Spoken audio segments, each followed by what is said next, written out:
Hello, friends out there. My name is Tunde. Hope you're doing good today. Hope you're great. Hope everything's going on well. I'd like to speak about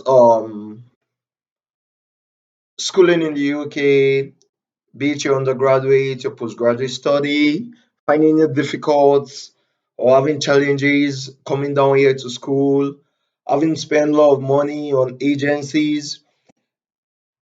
I got you today. If you're watching this video, you should be so lucky to have the information on your right hand, and you could just subscribe to my page. Just click on the subscribe button to always get updated in terms of getting information on education and moving to the UK for your postgraduate study, your undergraduate, your PhD. Hello, brother. Hello, sister. Hello, daddy. Hello, mommy. I'm assuring you today that you don't need any agency, you don't need to pay any money. You can do this yourself with the right information. Okay, so the first thing you have to do in order to migrate to the UK or to move to the UK, to come study in the UK rather, um, firstly, if you got your pen with you, you can jot down. Firstly, you have to go for a school. What school do you wish to apply it for?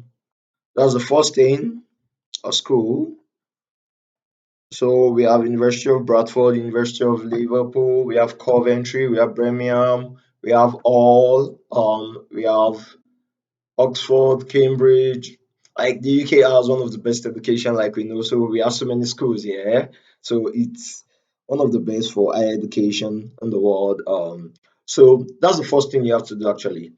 After selecting your school, why not just go on the internet and read about the school, the requirements for your preferred course. So the next thing you to do after selecting a school you wish to study, you go for the course of study, just like I'm doing. I'm studying management in the University of Bradford. So now you check what are the requirements for MSc management. You check it and compare that to your own country. Now, if you're not an English speaking country, you have to give a proof of English efficiency. But even if you're an English speaking, if English is your first language in your country, you still have to give a proof of that.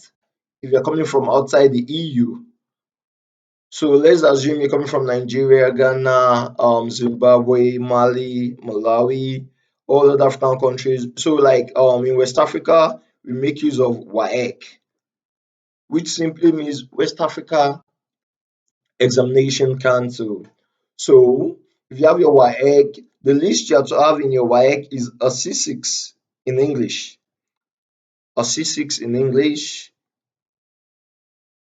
that's the list you have to have in your WAEC. Now, the next step you have to take after you've selected your school, you selected your course of study. Now, what's the next thing you have to do? Next thing you have to do is what are these things I'm to provide in order to eligible me to study this particular course? Now, for management, okay, the things you need. Firstly, you need your international passport, the valid one, international passport. Are you there with me? Two, you need why do you want to study the course? Yeah, you need to write an essay on why you want to study that particular course and why you chose that university. So it's like an essay on why you want that particular course, why you think you are good to go with that particular course. Then that's number two, your international passport number one. Just a second, please. Okay, that's number two. Um, Number three, you have to provide your certificate. That's your first degree certificate. So that's your BSc or BED, whichever one it is. Now, the reason why you have to provide this BSc is for them to know if your first degree could easily correlate with your second degree, that is that which you want to study in your masters. So Firstly, your international passport, why you want to study the course. Third, your BSc. Then the fourth one, you have to get your transcript as well. That's your transcript from the university. Transcript. Um, that's one, two, three, four. Then the fifth one you have to get is a letter. That's a reference letter from one of your lecturers back then in school. A reference letter which your school letter headed with a stamp from your department and a signature from either of your lecturers. So these five documents, you submit it to the school, or when you apply for the course, these are the things you have to provide. When you provide these things to the school, you send them via mail to the school. After sending them via mail to the school, then it takes a couple of days or weeks. Then if the school have gone through this and they could confirm that, oh yes, you finished from this university, you got your a valid international passport, your transcripts are updated, like they are real and they've confirmed from the university, and if you the courses could correlate with your BSc, that it's eligible you to go for the masters in which you want to go for, then definitely, oh, it's remaining one thing. The sixth thing is your WAEC. That's your WAEC. That's your proof of English. That's the sixth one. We call it WAEC in Nigeria. Other countries, that's your high school certificate.